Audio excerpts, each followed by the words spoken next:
ವಿಟ್ಲದ ಕೊಳ್ನಾಡಿನಲ್ಲಿ Muslim ಸಮುದಾಯದ ಮದುವೆಯ ದಿನ ರಾತ್ರಿ ವಧುವಿನ ಮನೆಗೆ ಕೊರಗಜ್ಜಿನ ವೇಷಭೂಷಣ ತೊಟ್ಟು ಕುಣಿದು ಕುಪ್ಪಳಿಸಿದ ವರನ ವಿಡಿಯೋ ಸಾಮಾಜಿಕ ಜಾಲತಾಣದಲ್ಲಿ ವೈರಲ್ ಆಗುತ್ತಿದ್ದು ಕಾಸರಗೋಡಿನಲ್ಲೂ ಕೂಡ ವ್ಯಾಪಕ ಆಕ್ರೋಶ ವ್ಯಕ್ತವಾಗುತ್ತಿದೆ. ಕಾಸರಗೋಡು ಜಿಲ್ಲೆಯ ಉಪ್ಪಳ ನಿವಾಸಿ ಉಮರುಲ್ಲಾ ಬಾಸಿತ್ ಅವರ ವಿಡಿಯೋ ವೈರಲ್ ಆಗಿದ್ದು ಸಾರ್ವಜನಿಕ ವಲಯದಿಂದ ವ್ಯಾಪಕ ಆಕ್ರೋಶ ವ್ಯಕ್ತವಾಗಿದೆ. ಹಿಂದೂ ಧಾರ್ಮಿಕ ಭಾವನೆಗೆ ಧಕ್ಕೆ ಉಂಟು ಮಾಡುವಂತಿದ್ದು ಈಗಾಗಲೇ ಮದುಮಗನ ವಿರುದ್ಧ ಪ್ರಕರಣ ದಾಖಲಾಗಿದ್ದು ವಧುವಿನ ಮನೆಗೆ ಹಿಂದೂ ಸಂಘಟನೆಗಳು ಮುತ್ತಿಗೆ ಕೂಡ ಹಾಕಿವೆ. ವರನ ವಿರುದ್ಧ ಕಾಸರಗೋಡು ಜಿಲ್ಲೆಯ ಮಂಜೇಶ್ವರ ഉപ്പള പരിസരದಲ್ಲೂ ವ್ಯಾಪಕ ആക്രോಶ വ്യക്തമാകുತ್ತಿದೆ.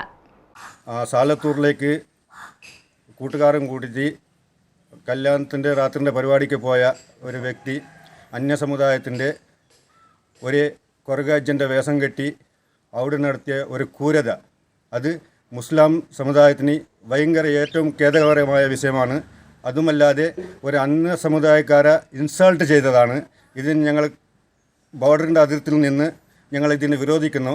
അതേപോലെ തന്നെ ആ ജമാഅത്തിൻ്റെ കമ്മിറ്റി ഉത്തരവാദിത്തക്കാരും എല്ലാ മഹല്ലിലുള്ള ജമാഅത്തിൻ്റെവരും ഇതിനെ പറ്റിയുള്ള കർശനമായ നടപടിയെടുക്കണം. അത് എടുത്തില്ലെങ്കിൽ തീർച്ചയായും ഞങ്ങൾ സമുദായത്തിൽ രംഗത്തിൽ ഇറങ്ങും. ഞങ്ങളുടെ ഒരു ടീം ഇതിന് റെഡിയായിട്ടുണ്ട്.